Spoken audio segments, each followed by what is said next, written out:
E voltando para os nossos assuntos aqui no Congresso Nacional, o governo federal, a fim de evitar mais desgastes com o Centrão, ele deve aceitar a taxação dos mais ricos para compensar a isenção do imposto de renda. Uma discussão antiga que vem se arrastando, não conseguiu ser votada na Câmara dos Deputados ainda. Vitória Abel é quem chega ao vivo com as informações. Vitória, ótima tarde. O que deve acontecer então a partir de agora? Boa tarde, Bruno, Márcia, a todos que nos acompanham. Pois é, líderes de partidos de centro, conhecido aí como Centrão, têm afirmado que eles devem sim ser favoráveis à compensação do imposto de renda por meio da taxação dos mais ricos, para evitar desgastes maiores, principalmente depois da PEC da blindagem, que acabou gerando muito desgaste político para essa ala dos parlamentares que foram favoráveis àquela proposta que protegia parlamentares de medidas cautelares e também de processos judiciais. O que os parlamentares de centro afirmam agora é que não dá mais para que eles enfrentarem um outro tema que pode também gerar desgaste com a opinião pública, como, por exemplo, ir contra a taxação dos mais ricos. Isso, na visão deles, daria munição para o governo voltar com aquele discurso dos pobres contra os ricos, dos mais privilegiados. Inclusive, o governo vem trabalhando já montando um discurso, está quase pronto para as redes sociais, para caso a compensação do imposto de renda, que é a taxação dos mais ricos, caso ela caia, caso ela seja derrubada na Câmara dos Deputados, o governo vai colocar na rua essa propaganda não contra parlamentares, mas dizendo que os parlamentares de centro são favoráveis aos privilégios. Então isso já está sendo desenhado pela equipe do PT, principalmente, pelo Partido dos Trabalhadores, mas também com alguma participação nos bastidores do Palácio do Planalto. E o que lideranças de centro falaram pra gente é que essa taxação dos mais ricos tem sido vista como uma melhor opção realmente para compensar o imposto de renda. A gente lembra que a isenção do imposto de renda seria para quem ganha até R$5.000, de acordo com o projeto do governo e também ratificado no parecer do deputado Arthur Lira, do PP. Mas já que essa isenção vai levar a uma renúncia fiscal para os cofres do governo, é preciso que haja uma compensação para que o governo ganhe de outro lado. E essa forma de ganhar seria taxar aqueles que ganham mais de R$1.200.000 por ano, num valor aí de 10% para quem ganha esse valor, começando com taxas mais baixas para quem ganha 600 mil por ano e ir crescendo até R$1.200.000. Esse, portanto, deve ser a compensação que deve ser mantida no texto, essa é a expectativa do Centrão. Agora, o que deve acontecer é que o PL, o partido do ex-presidente Jair Bolsonaro, vai sim apresentar um destaque, que é aquele tipo de emenda que pode modificar o texto base que já foi aprovado na Câmara. O destaque pode ser votado e depois modificar esse texto dentro do plenário, e esse destaque do PL pretende justamente derrubar essa compensação para deixar mesmo um rombo fiscal para o governo.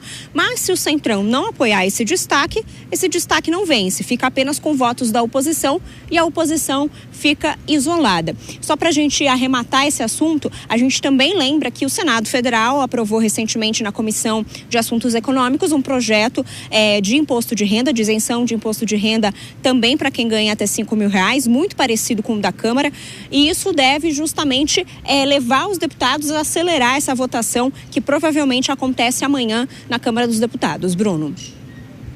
Vitória Abel com as informações do Congresso Nacional, os líderes do Centrão sobre a discussão do imposto de renda e também os super ricos, que é uma discussão da oposição. O que seria os super ricos, Aquele que recebe R$50 mil ou não? Então, essa fonte de compensação também é uma discussão dentro do Congresso Nacional. Essa e outras informações da Vitória Abel no site da Jovem Pan, jp.com.br. É só acessar e ficar muito bem informado com os nossos comentaristas, nossos analistas, o time de repórteres. Vamos analisar então com o João Belucci essa informação que vem da Vitória Abel sobre o Centrão aceitar uma taxação.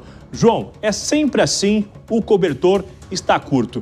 Estica de um lado, falta do outro. Se alguém será isento, alguém vai ter que arcar com essa conta, Perfeito, Bruno. A sua analogia foi bastante precisa. É o cobertor curto do governo. Vamos lembrar que todo projeto de lei, ele tem os motivos alegados e os motivos reais. Os motivos reais, nesse caso, é tapar o buraco da futura isenção do imposto de renda até 5 mil, que advém da atualização da tabela do imposto de renda e que vai ser votado provavelmente hoje, inclusive.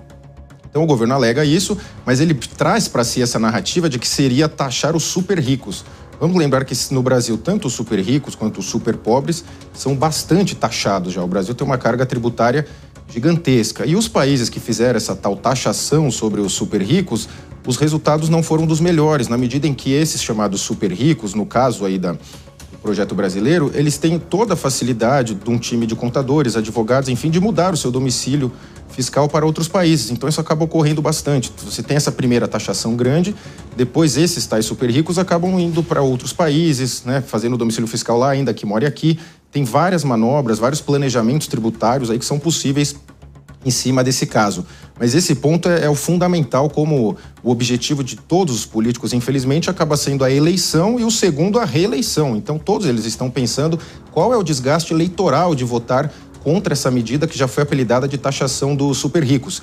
Então, o Centrão está extremamente preocupado, ano que vem é ano eleitoral, e ninguém quer ficar com essa marca de, eu prejudiquei os pobres, eu sou eu sou a favor dos privilégios dos super ricos. Então, ninguém quer ficar com essa marca, ninguém está pensando efetivamente no orçamento, viu, Bruno e Márcia? Agora vamos chamar a Priscila Silveira, e também aconteceu recentemente a tal da PEC da blindagem, né, Pri? Todo mundo que foi a favor foi exposto, a população foi às ruas, então realmente existe uma espécie ali de medo, né? Olha, se eu for a favor disso e realmente for aprovado, o governo vai fazer essa chantagem comigo, vai me expor, vai colocar nas redes sociais. Existe uma narrativa muito forte da rede social que não era como a gente tinha há 10 anos, né? Que o político fazia tudo o que ele queria e ninguém sabia nem o que ele assinava. Hoje em dia eu acho que a população está muito mais ligada com a internet, com a comunicação, e eu vejo isso, claro, com bons olhos, mas dentro do Congresso isso acaba sendo uma manobra, sim, né, entre eles, né, Priscila? Sim, tem um forte apelo eleitoral, né, Márcia? E é óbvio que os atos públicos, eles são de fato públicos, mas quando as pessoas que são ali do Senado, da Câmara dos Deputados, podem esconder e barganhar, como a gente observa essas barganhas a todo tempo, eles assim o fazem. Porém, quando fala desse apelo eleitoral, é uma característica mais assistencialista, mas a gente precisa falar para a nossa audiência que já há essa isenção no imposto de renda por volta ali dos R$ 3.036. Então, ampliaria, e a grande cerne da questão é que, ampliando para os R$ 5.000, pode ocasionar um desfalque para os cofres públicos no primeiro momento, e aí porque faz essa calibragem com relação aos super ricos, para que não haja, de alguma forma, esse déficit, né, orçamentário, para não cumprir, eventualmente, a meta fiscal. Mas o que a gente percebe, Márcia, como você disse, você falou aqui agora do PEC da blindagem, que eles retrocederam, mas por causa do apelo também da população, que não... A gente já tem tantas problemáticas envolvendo aquelas pessoas que a gente coloca lá como confiança, e aí o que a gente vê o Centrão tentando negociar é o que ele sempre faz, pendendo para o lado dos seus interesses, fazendo então com que essa votação não traga rumores e prejuízos com relação à eleição que se avizinha. Então, na verdade, é um toma lá da cá, como o Bruno colocou, com relação ao cobertor, o Centrão sempre negociando e a gente observando que quem manda mesmo, de fato, no Brasil é o Centrão, Márcia. Agora, João, se o Centrão se opor realmente e de fato não for aprovado, o que o governo vai poder fazer então? Tem algo realmente ali? Tem que ter mais negociação? Dá para adiar ainda mais ou está no limite já essa proposta? Eu acho que está no limite, Marcia. Acredito inclusive que o Centrão deve, como sempre, demandar dinheiro e recursos para suas bases.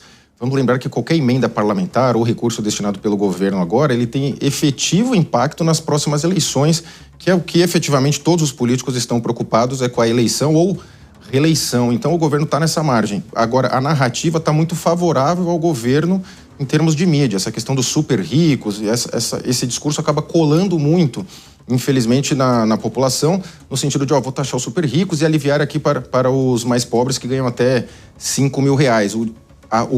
O boneco eleitoral está tudo pronto. É esse, os benefícios sociais. Enfim, o governo deu uma grande turbinada que faz parte do jogo, querendo ou não, buscando a eleição. Então, infelizmente, a gente carece de um projeto maior de nação, fica sempre buscando a eleição. Agora, o Centrão tá muito... Talvez seja um dos temas em que ele esteja mais acuado, no sentido de que o grande receio é eleitoral, porque, esse Centrão, se entrar um governo de direita, de esquerda, de centro-direita, centro-esquerda, para eles tanto faz. Eles fazem parte de todos os governos desde a redemocratização. Então, eles estão bastante preocupados, especialmente com a questão midiática e eleitoral, não necessariamente com as contas públicas, o que me parece não ser a preocupação de grande parte desse chamado Centrão.